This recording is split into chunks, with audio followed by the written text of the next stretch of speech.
Hello everyone, मैं अभय कुमार मिश्रा आप सभी लोगों का स्वागत करता हूं आपके अपने चैनल एचटीएम क्लासेस में। आप सभी लोग कैसे हैं? आशा करता हूं आप सभी लोग अच्छे होंगे। मेरे प्यारे बच्चों, कल मैंने आपको रासायनिक अभिक्रिया के बारे में बताया था, रासायनिक समीकरण बताया था और रासायनिक समीकरण को लिखने के नियम बताए थे। और आज आपका टॉपिक है विभिन्न प्रकार की रासायनिक अपक्रियाएं, जो कि बहुत ही जबरदस्त इंपॉर्टेंट टॉपिक है। चलो बच्चों, देर ना करते हुए शुरू करते हैं।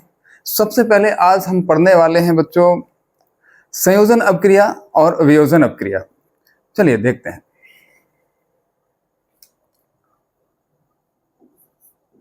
संयोजन अपक्रिया, संयोजन या इसको योगात्मक भी कहते हैं, अभिक्रिया, इसको योगात्मक भी कहते हैं बच्चों।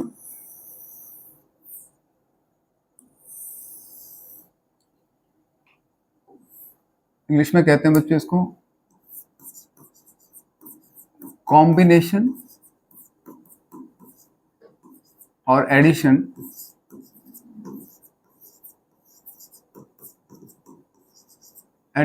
रिएक्शन।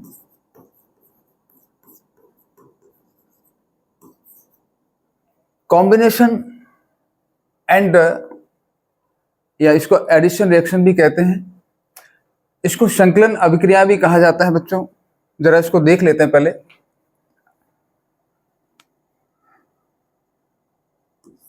वह अभिक्रिया, वह अभिक्रिया जिसमें दो या दो से अधिक पदार्थ मिलकर या जुड़कर कह देंगे,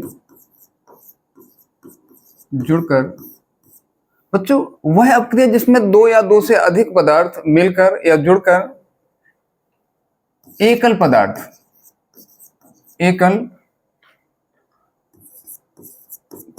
का निर्माण करते हैं, एकल पदार्थ का निर्माण करते हैं।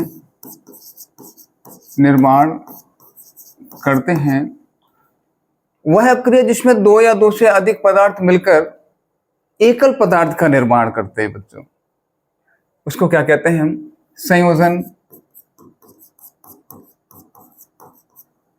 या संकलन अभिक्रिया कहते हैं, संकलन अभिक्रिया कहते हैं। या इसी को योगात्मक अभिक्रिया भी कहते हैं। जैसे उदाहरण के लिए देख लेते हैं, उदाहरण के लिए देखेंगे, उदाहरण देख लीजिए मेरे प्यारे बच्चों। फिर से एक बार समझेंगे इसको। संयोजन का मतलब संयोग होना, मिलना होता है। योगात्मक का मतलब योग होना होता है। संकलन का मतलब भी जुड़ना होता है। तो दो या दो से अधिक पदार्थ जब मिल जाते हैं और जब केवल एकल पदार्थ का निर्माण करते हैं तो उसको संयोजन अपक्रिया कहते हैं। उदाहरण के लिए देखें, जैसे देखें उदाहरण नंबर 1 लिखेंगे। बहुत सारे उदाहरण समझाएंगे आपको हम। उदाहरण नंबर 1 लिखेंगे, जब मैग्नीशियम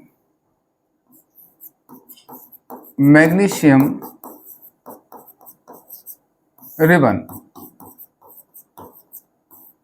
Mg को वायु की ऑक्सीजन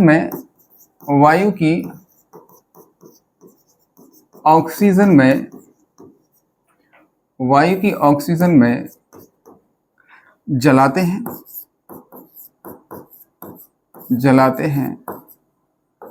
तो मैग्नीशियम ऑक्साइड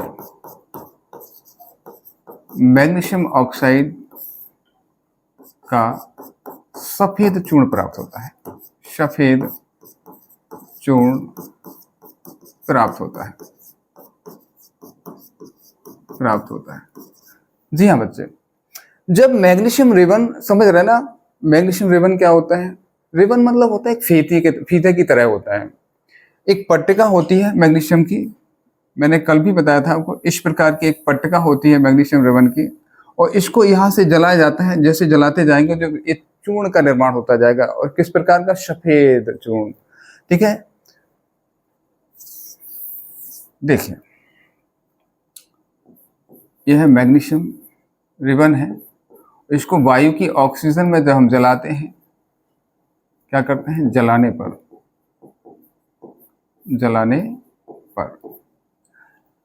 मैग्नीशियम ऑक्साइड का निर्माण होता है। अब मान लीजिए बच्चे, हमको पता नहीं है कि मैग्नीशियम ऑक्साइड का फॉर्मूला होता क्या है, मैग्नीशियम ऑक्साइड कैसे बनता है। तो बहुत ही सिंपल तरीका होता है इसका। ये मैग्नीशियम, दोनों चीजें, दोनों अभिकारक आप ध्यान रखेंगे, और ये ऑक्सीजन है। मैग्नीशियम पर हमेशा +2 चार्ज होता है, धन आयन होता है, +2 चार्ज होता है, और ऑक्सीजन मीन्स ऑक्साइड पर -2 चार्ज होता है बच्चों।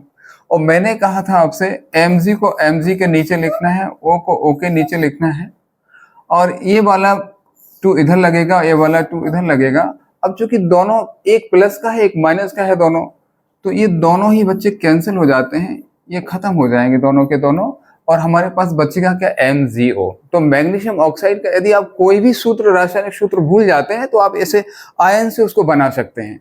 ठीक है ना? तो क्या बनेगा? मैग्नीशियम ऑक्साइड बनता है, MgO बनता है, MgO बनता है। इसको बैलेंस करेंगे, कल मैंने बैलेंस करना सिखाया था आपको। Mg का यहाँ पे एक ही परमाणु है, यहाँ पे भी एक परमाणु है, O के 2 परमाणु है, यहाँ पे 1 परमाणु है। तो कहाँ बढ़ाते हैं बच्चों? आगे बढ़ाएंगे। O के कितने? 2 परमाणु हो गए, यहाँ पे भी 2 हो गए, लेकिन यहाँ का बैलेंस बिगड़ गया। Mg के कितने हैं? यहाँ पे 2 परमाणु है, यहाँ पे 1 है, तो यहाँ पे आप क्या करेंगे? 2 बढ़ा दीजिए, ये बैलेंस हो गया बच्चों। इसको लिख देना, ये मैग्नीशियम रिबन है, मैग्नीशियम रिबन है, ये ऑक्सीजन है, ऑक्सीजन है, और ये मैग्नीशियम ऑक्साइड है, मैग्नीशियम ऑक्साइड, ऑक्साइड कैसा है? सफेद चूर्ण है, सफेद चूर्ण। अब बच्चे क्वेश्चन आता कैसे है? कभी कभी क्वेश्चन टिप्पणी के रूप में आ जाता है, संयोजन अपक्रिया किसे कहते हैं, और योगात्मक अपक्रिया किसे कहते हैं, संकलन अपक्रिया किसे कहते हैं। कैसे भी आ जाए, उदाहरण देकर समझाइए, या उदाहरण नहीं भी आए तब भी आपको एक उदाहरण देकर तो समझाना है। और क्वेश्चन ऐसे भी बन सकता है कभी भी, क्या होता है जब मैग्नीशियम को ऑक्सीजन के साथ जलाया जाता है, तो कहते हैं ना मैग्नीशियम ऑक्साइड बनता है। मैग्नीशियम को ऑक्सीजन के साथ जलाया जाता है तो क्या बनता है? तो कहते हैं ना मैग्नीशियम ऑक्साइड बनता है। ये वाली पूरी रिएक्शन लिख देना, आपका क्लियर हो जाएगा। और बहुत सारी अपक्रिया है बच्चों, देखिए अब मान लीजिए, अब मैं ले लेता हूं NH3,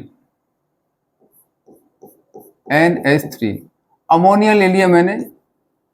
अमोनिया की अपक्रिया HCl से करा दीजिए, HCl से करा दीजिए।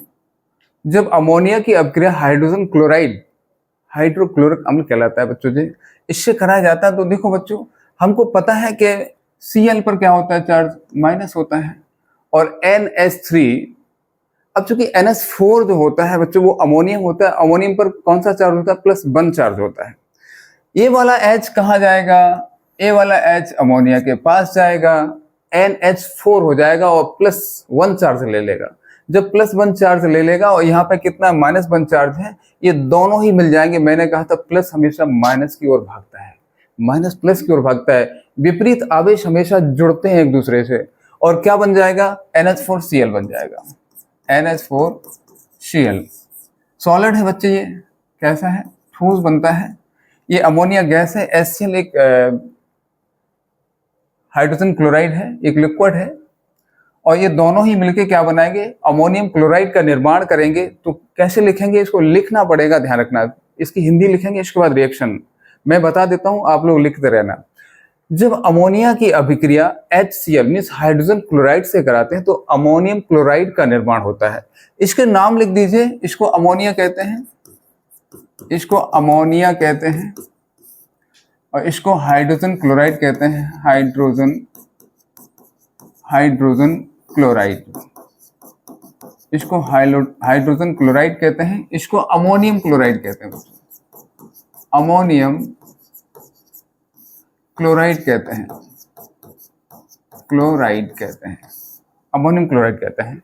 और भी रिएक्शंस देखेंगे, ये 2 नंबर का था, और भी देखें इसके उदाहरण।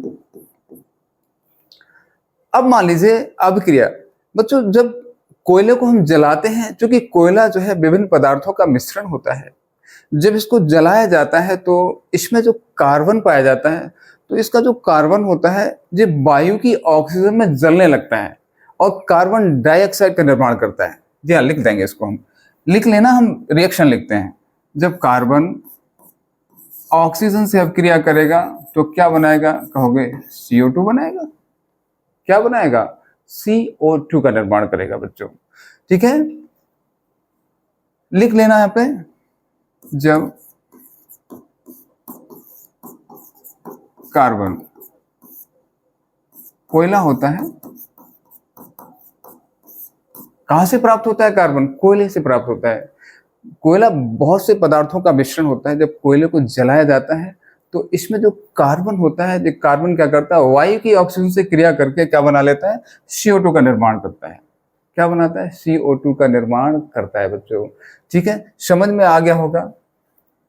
जब कार्बन को वायु की ऑक्सीजन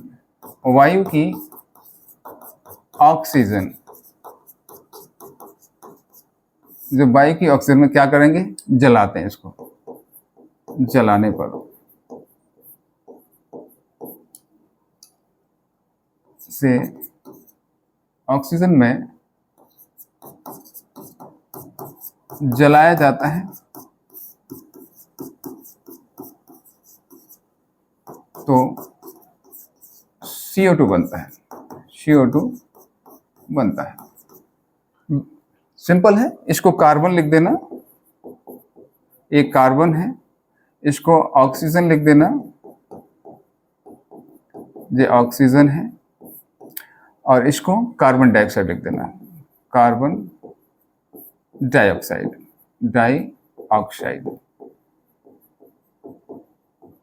बहुत ही सिंपल हो गया ना। अपन इसको ऐसे भी कह सकते हैं, जब कार्बन ऑक्सीजन से अभिक्रिया करता है तो क्या बनता है, कार्बन डाइऑक्साइड बनता है। ठीक है, और भी अभिक्रिया देखेंगे, नेक्स्ट और देख लो। अब मान लीजिए मैंने सोडियम की अभिक्रिया ऑक्सीजन से करा दी, मीन सोडियम को जो ऑक्सीजन के साथ जलाया जाता है तो सोडियम ऑक्साइड का निर्माण होता है। देखो कैसे होता है, हिंदी लिखेंगे फिर इसके बाद रिएक्शन लिखेंगे। ठीक है ना, रिएक्शन ज्यादा इंपॉर्टेंट है। देखिए, जब सोडियम को ऑक्सीजन के साथ क्या करते हैं, हम जलाते हैं, क्या करेंगे हम, जलाने पर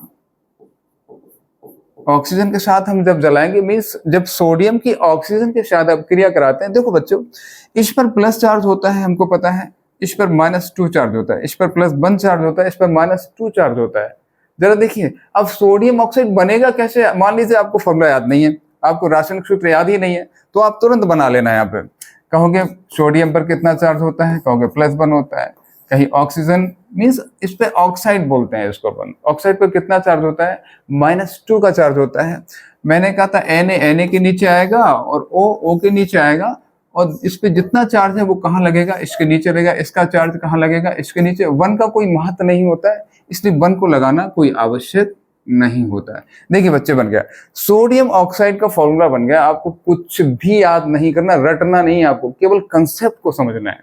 ठीक है बच्चों, क्या बनेगा, जब सोडियम ऑक्सीजन से अभिक्रिया करता है तो सोडियम ऑक्साइड Na2O बनेगा। इसको बैलेंस करेंगे, Na का कितना है बच्चों, इधर देखेंगे Na के यहाँ पे 2 परमाणु हैं, यहाँ पर 1 है परमाणु, तो हम क्या करेंगे, इसमें 2 बढ़ा देंगे। चलिए 2 बढ़ा देते हैं, अभी बढ़ाना नहीं, ऐसे समझना है पहले। Na के इधर 2 परमाणु हैं, इधर 1 था, मैंने 2 बढ़ा दिए। यहाँ पर O के 2 परमाणु हैं, यहाँ पर 1 है, तो यहाँ पे डिसबैलेंस हो रहा है। तो पहले यहाँ पे क्या करेंगे, इस पे 2 बढ़ाने पड़ेंगे, है ना। अब देखिए अब Na को 2 से 2 का गुणा करेंगे, कितना हो जाएगा, 4 हो जाएंगे। तो अब Na के 4 परमाणु हो गए, तो यहाँ पे हम 2 को हटा के क्या करेंगे, यहाँ पे 2 को हटा के और कितना कर देंगे, 4 कर देंगे। अब ये बैलेंस हो गया है। सोडियम को जब ऑक्सीजन के साथ जलाते हैं तो सोडियम ऑक्साइड का निर्माण होता है। इनके नाम लिख देंगे, सोडियम, सोडियम, ये क्या है बच्चों, सोडियम ऑक्साइड कहलाता है, सोडियम ऑक्साइड कहलाता है, सोडियम ऑक्साइड। ऐसे लिखना है आपको, पहले हिंदी लिखना है फिर रिएक्शन लिखोगे। पहले रिएक्शन लिख लिया करो फिर हिंदी ऊपर लिख दिया करो कि जब सोडियम की अभिक्रिया ऑक्सीजन से कराते हैं, सोडियम को ऑक्सीजन के साथ जलाते हैं तो सोडियम ऑक्साइड बनता है, ऐसे लिखना है आपको। और भी देख लीजिए इसकी अभिक्रिया, जिसे मैं दे दूं आपको, एक अभिक्रिया अपन ले लेते हैं सल्फर की ले लेते हैं। जब सल्फर को ऑक्सीजन के साथ जलाते हैं, जब सल्फर को ऑक्सीजन के साथ जलाते हैं बच्चों, तो क्या बनेगा, जलाने पर क्या बनेगा, सल्फर डाइऑक्साइड बनेगा। क्या बनेगा बच्चों, सल्फर डाइऑक्साइड बनेगा। बहुत सारी अपक्रिया मैंने दे दी आपको, ठीक है। अब देख लेते हैं नेक्स्ट अपक्रिया है वियोजन अपक्रिया। दूसरी अपक्रिया है आपकी वियोजन अपक्रिया, वियोजन अभिक्रिया, वियोजन अपक्रिया। इसी को बच्चे अपघटन अपक्रिया भी कहते हैं या अपघटन अभिक्रिया, अभिक्रिया कहते हैं इसको। वियोजन अपक्रिया या इसको अपघटन अपक्रिया भी कहते हैं। बहुत सारे एग्जाम्पल्स आपको हम समझा रहे हैं, ठीक है। इसको कहते हैं बच्चों डीकम्पोजिशन, डीकम्पोजिशन रिएक्शन कहलाती है। डीकम्पोजिशन रिएक्शन कहलाती है। अपघटन या वियोजन, देखो साफ दिख रहा है, अपघटन मतलब टूटना, वियोजन मतलब वियोजित होना, अलग अलग होना, ठीक है जी हाँ। इसको हम थोड़ा सा लिख लेते हैं पहले। जब देखो बच्चे, जब कोई पदार्थ होता है, जब कोई एकल पदार्थ होता है, इसमें जब कोई एक पदार्थ होता है और क्या करते हैं, इसको किसी बाह्य स्रोत या बाह्य प्रभाव की उपस्थिति में क्या करते हैं, तोड़ा जाता है या टूट जाता है या अपघटित हो जाता है। एक पदार्थ किसमें 2 या 2 से अधिक पदार्थों में अपघटित हो जाता है तो इसको क्या कहते हैं, वियोजन अपक्रिया कहते हैं या अपघटन अपक्रिया कहते हैं। लिखेंगे वह अपक्रिया, वह अभिक्रिया, वह अपक्रिया जिसमें कोई पदार्थ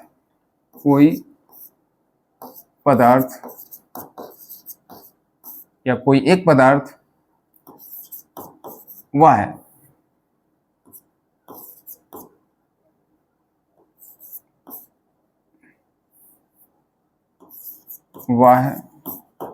प्रभाव। जैसे बाह्य प्रभाव क्या है, बाह्य प्रभाव क्या है, जो बाहरी प्रभाव होता है, इसको बाहरी लिख दो कोई दिक्कत नहीं, बाहरी प्रभाव। जैसे मैं कह दूं प्रकाश की उपस्थिति हो सकती है, जैसे कि ताप की उपस्थिति हो सकती है, जैसे विद्युत की उपस्थिति हो सकती है आदि, के कारण बाह्य प्रभाव के कारण 2 या ऐसे लिखेंगे, बाह्य प्रभाव के कारण टूट जाता या अपघटित हो जाता है तथा 2 या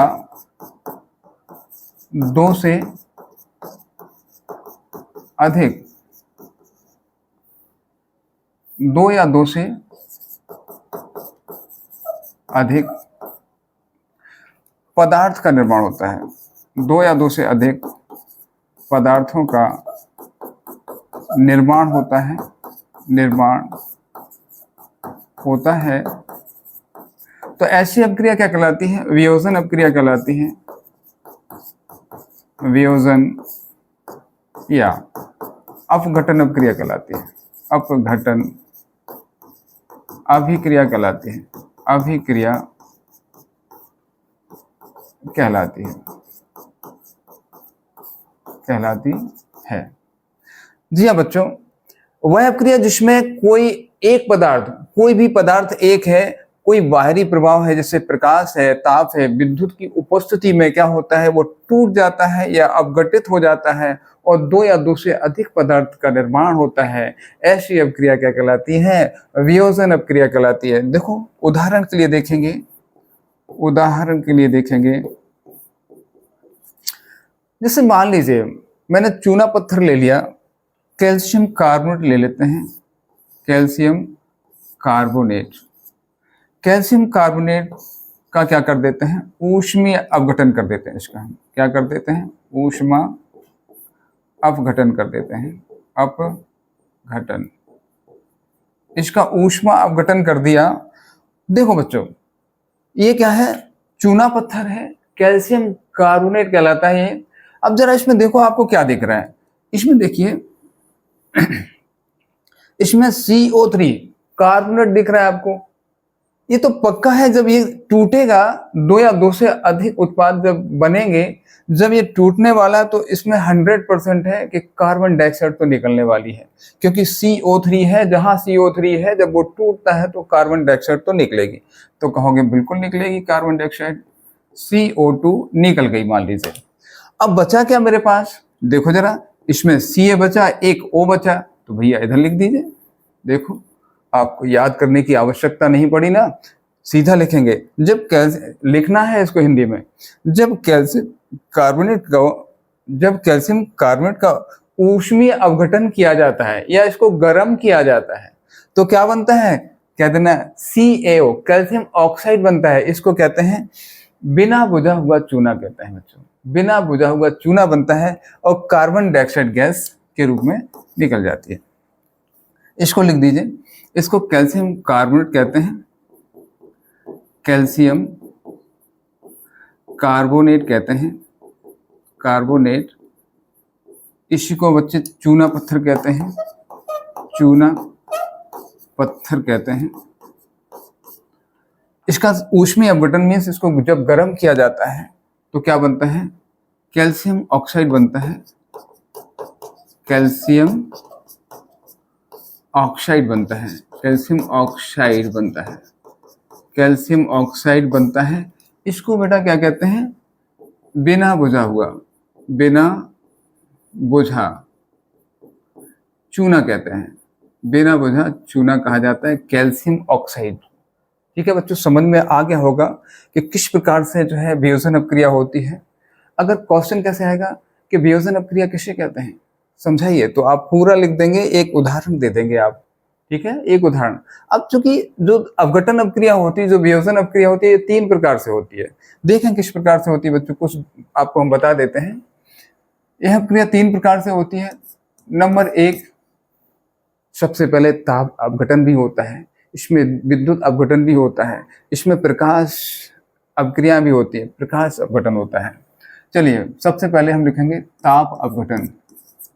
ताप अपघटन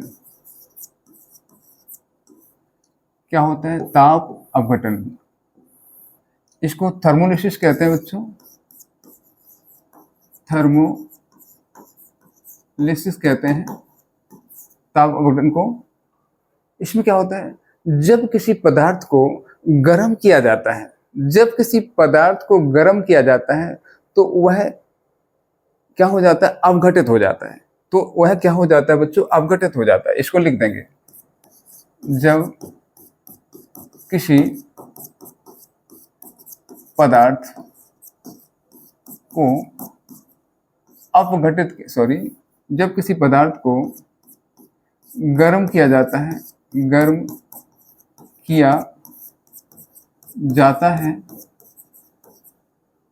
तो वह अपघटित हो जाता है, अपघटित हो जाता है, अपघटित हो जाता है। इसे ताप गठन कहते हैं, इसे ताप अपघटन कहते हैं। इसे क्या कहते हैं बच्चों? ताप अपघटन कहते हैं। जब किसी पदार्थ को गर्म किया जाता है तो वो अपघटित हो जाएगा। अपघटित का मतलब दो या दो से अधिक पदार्थ बनाएगा, है ना? क्या बनाएगा? दो या दो से अधिक पदार्थों का निर्माण करेगा। जैसे उदाहरण के लिए देखें कैसे होता है ताप अपघटन, उदाहरण देखें इसका। हमने फेरस सल्फेट ले लिया बच्चों, क्या ले लिया मैंने? हमने फेरस सल्फेट। आप कहोगे क्या फेरस सल्फेट का यही फॉर्मूला है क्या? क्या फेरस सल्फेट का यही फॉर्मूला है? कहोगे बिल्कुल है। कैसे पता लगाएंगे हम? कहोगे इधर फेरस लिख दीजिए और इधर क्या है? सल्फेट लिख दीजिए। फेरस पर प्लस का 2 चार्ज होता है और सल्फेट का क्या होता है? -2 चार्ज होता है। ये प्लस है और ये माइनस है, दोनों कैसे हैं? बराबर है, ये दोनों खत्म हो जाएंगे, FeSO4 सीधा। कभी भी आप भूल जाओ आयन लिख दीजिए इनके। अगर आपको आयन याद है तो आप कोई भी फॉर्मूला बना सकते हैं, कोई भी रासायनिक सूत्र बना सकते हैं। ठीक है बच्चों। फेरस सल्फेट को क्या किया जाता है बच्चों? इसका जब क्या किया, ताप अपघटन किया जाता है, ताप अपघटन किया जाता है। ताप अपघटन समझ गए ना? जब इस पदार्थ को गर्म किया जाता है, इसका मतलब ये होता है जब ऊष्मा दी जाती है इसको। देखो बच्चों, जो फेरस सल्फेट होता है, जो सल्फेट होता है SO4, इसके अंदर दो प्रकार की गैसें पाई जाती हैं। एक सल्फर डाइऑक्साइड पाया जाता है, एक सल्फर ट्राइऑक्साइड पाया जाता है। जब भी इसको आप गर्म करेंगे ना, ये दोनों गैसेस निकलती हैं इसमें, इसको दिमाग में रख लीजिए आप। तो दोनों गैसें निकलेंगी। पहली गैस कौन सी निकलेगी? सल्फर डाइऑक्साइड निकलेगी। और दूसरी गैस कौन सी? सल्फर ट्राइऑक्साइड गैस निकलेगी। एक सल्फर डाइऑक्साइड गैस निकलेगी, एक सल्फर ट्राइऑक्साइड गैस निकलेगी। ठीक है बच्चों। अब हमारे पास बचा क्या है? Fe बचा। इसमें थोड़ा सा आपको ध्यान रखना पड़ेगा कि जब भी फेरस सल्फेट का ताप अपघटन होता है, वेरी इंपॉर्टेंट अब क्रिया बच्चों, ध्यान रखना। जब भी फेरस सल्फेट का ताप अपघटन करेंगे तो क्या बनेगा? फेरिक ऑक्साइड जरूर बनेगा। क्या बनेगा बच्चों? Ferric oxide, Fe2O3। क्या फेरिक ऑक्साइड का यही है फॉर्मूला? कैसे पता करेंगे? ऐसे पता करेंगे। देखिए आप, ये बच्चे क्या है? फेरिक। फेरिक है तो +3 चार्ज होता है फेरिक पर, ठीक है ना? और इसको हम पता है ऑक्साइड पर कितना? -2 का चार्ज होता है। फेरिक पर प्लस का 3 चार्ज होता है और इस पर कितना होता है? ऑक्साइड पर -2 चार्ज होता है। Fe को Fe के स्थान पर लिखेंगे, O को O के स्थान पर लिखेंगे, 2 इस पे आएगा, 2 जितना चार्ज है इसके नीचे आएगा और 3 किसके ऊपर आएगा? इसके नीचे आएगा। देखिए Fe2O3, मतलब फेरिक ऑक्साइड का फॉर्मूला क्या होता है? Fe2O3 होता है। तो बच्चों समझ में आ गया। जब FeSO4 का ताप अपघटन किया जाता है तो फेरिक ऑक्साइड बनता है और सल्फर डाइऑक्साइड गैस निकलती है, साथ में सल्फर ट्राइऑक्साइड भी गैस निकलती है। इसको आपको ध्यान रखना है। इसको लिख दीजिए। इसको क्या कहते हैं? फेरस सल्फेट कहते हैं, फेरस सल्फेट कहते हैं। इसको फेरिक ऑक्साइड कहते हैं, फेरिक ऑक्साइड कहते हैं। इसको बच्चों सल्फर डाइऑक्साइड कहते हैं, इसको सल्फर डाइऑक्साइड कहते हैं, डाइऑक्साइड कहते हैं। इसको सल्फर ट्राइऑक्साइड कहते हैं, सल्फर ट्राइऑक्साइड कहते हैं बच्चों, सल्फर ट्राइऑक्साइड कहते हैं, सल्फर ट्राइऑक्साइड कहते हैं। ये दोनों ही गैसेस के रूप में निकलती हैं बच्चों। ये दोनों ही कैसे निकलती हैं? गैसेस के रूप में निकलती हैं। ये ठोस होता है, ये भी सॉलिड होता है। ये दोनों ही कैसे होते हैं? सॉलिड होते हैं। आशा करते हैं आप लोग समझ पा रहे होंगे। और भी देखें, ये ताप अपघटन हो गया था। अब आप देखेंगे विद्युत अपघटन कैसे होता है बच्चों। इसकी दूसरी अपक्रिया क्या है? विद्युत अपघटन, विद्युत अपघटन, विद्युत अपघटन, इसको इलेक्ट्रोलिसिस कहते हैं बच्चों इंग्लिश में, इलेक्ट्रोलिसिस कहते हैं। इलेक्ट्रोलिसिस कैसे होता है जरा इसको देखें। जब किसी विद्युत अपघट्य,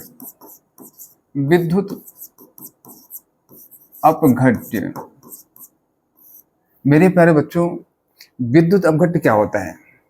जी हाँ, एक पात्र लेते हैं, जब एक पात्र में हम एक विलयन भर देते हैं, वो विलयन अम्ल हो सकता है, क्षार हो सकता है, वो लवण हो सकता है, और उसमें दो इलेक्ट्रोड हम डाल देते हैं। एक धन इलेक्ट्रोड होता है, एक ऋण इलेक्ट्रोड होता है। जो धन इलेक्ट्रोड होता है इसको अपन एनोड कहते हैं, और जो ऋण इलेक्ट्रोड होता है इसको हम कैथोड कहते हैं। जब ऐसा हम एक पात्र का निर्माण करते हैं तो इसमें क्या करते हैं, हम विद्युत धारा का प्रवाह किया जाता है इलेक्ट्रोडों पर। तो ये क्रिया कौन सी कहलाती है? विद्युत अपघटन कहलाती है। तो देखें, जब किसी विद्युत अपघट, तो अब समझ में आ गया विद्युत अपघट क्या है। एक विलयन होता है जहां पे विद्युत धारा का प्रवाह कराया जाता है, जिसमें दो इलेक्ट्रोड डाले जाते हैं उस विलयन में, इसलिए वो विद्युत अपघट्य कहलाता है। ठीक है। जब किसी विद्युत अपघट्य जैसे अम्ल, क्षार, अम्ल, क्षार या लवण, कुछ भी हो सकता है। जी हाँ, इनमें से कोई भी हो सकता है। इनको सबको क्या कहते हैं? हम विद्युत अपघट्य कहते हैं। ठीक है ना। जब किसी विद्युत अपघट्य में विद्युत धारा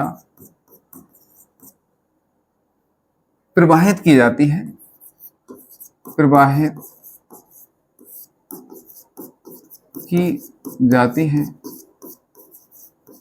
विद्युत धारा प्रवाहित की जाती है, तो विद्युत अपघट्य का, तो इसका विद्युत अपघटन हो जाता है। विद्युत अपघटन हो जाता है, और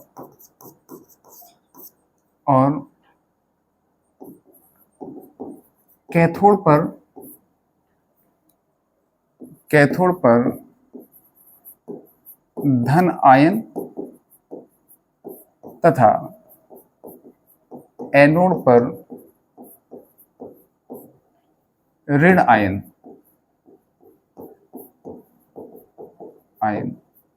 जमा हो जाता है,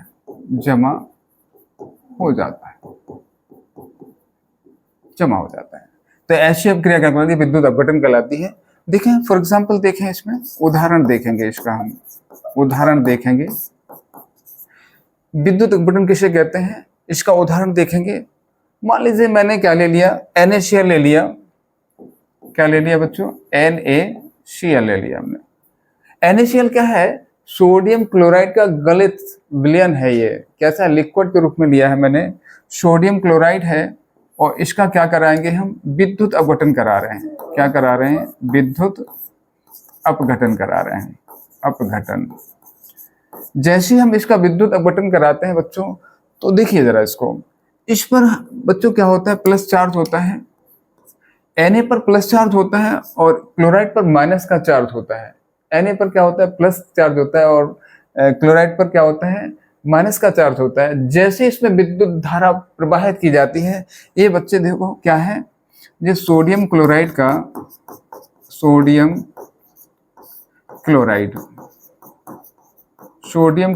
का कैसा है? एक गलित है, एक लिक्विड है, ठीक है ना, एक ब्लेड के रूप में है। जैसे एक पात्र में भरा हुआ है विद्युत अपघट्य के रूप में, और मैंने इसमें विद्युत धारा प्रवाहित कर दी। उस पात्र में कैथोड लगा हुआ है, एक एनोड लगा है। तो बच्चे ध्यान रखना, जो धन आयन है, सोडियम है, ये हमेशा किस तरफ भागेगा? ये हमेशा कैथोड की तरफ भागेगा। कहाँ भागेगा? क्योंकि इस पे धन आयन है, धन आवेश है, और धन आवेश हमेशा अपने ऋण आवेश की ओर भागता है, उससे चिपकने का प्रयास करेगा।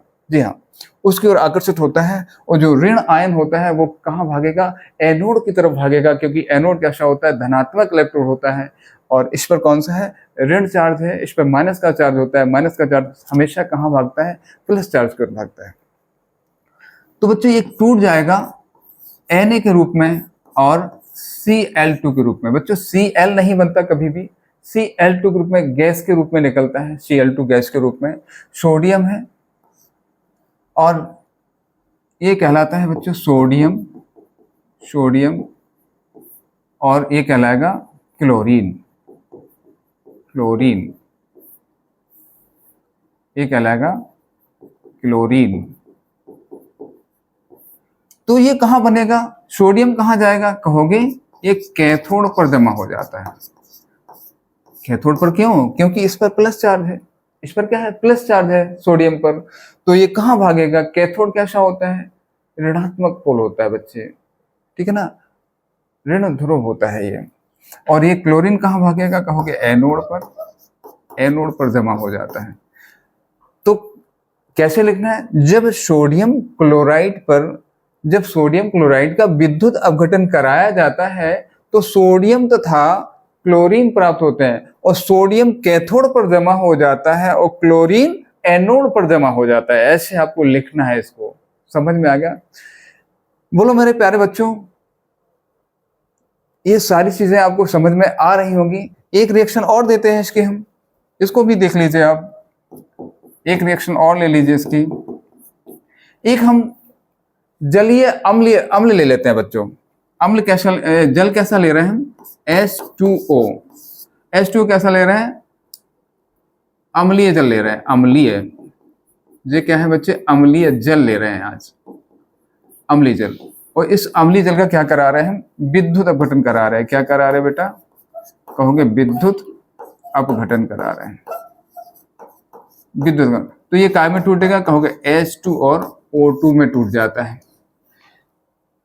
जल जो है H2 और O2 में टूट जाता है। जब जल का विद्युत अपघटन कराते हैं, जो अम्लीय जल है, जब इसका विद्युत अपघटन कराएंगे तो H2 और O2 में टूट जाता है। कहोगे H2 पर धन आवेश होता है, O पर क्या होता है? ऋण आवेश होता है। तो ये कहाँ जाएगा बच्चे? ये हाइड्रोजन है, ये कहाँ पे? कैथोड पर जमा होगा, और ये एनोड पर जमा होगा। ये कहाँ होगा? एनोड पर जमा होगा। बोलो मेरे प्यारे बच्चों, आज का सेशन आपको कैसा लगा? ये सारी रिएक्शंस आपको समझ में आई होगी। अभी आपको और भी अच्छे तरीके से समझ में आने वाला है, और भी अच्छी चीजें आप पढ़ने वाले हैं आगे चल के, ठीक है। आशा करते हैं आपको बहुत अच्छे तरीके से समझ में आया होगा। और बच्चों अगर समझ में नहीं आया है तो आप कमेंट करके जरूर बताएं कि आपको ये सेशन कैसा लगा। बच्चों इसी के साथ मैं आपसे विदा लेता हूँ और मिलता हूँ नेक्स्ट वीडियो में, नेक्स्ट सेशन पर। तब तक के लिए जय श्री कृष्णा, जय मां शारदे।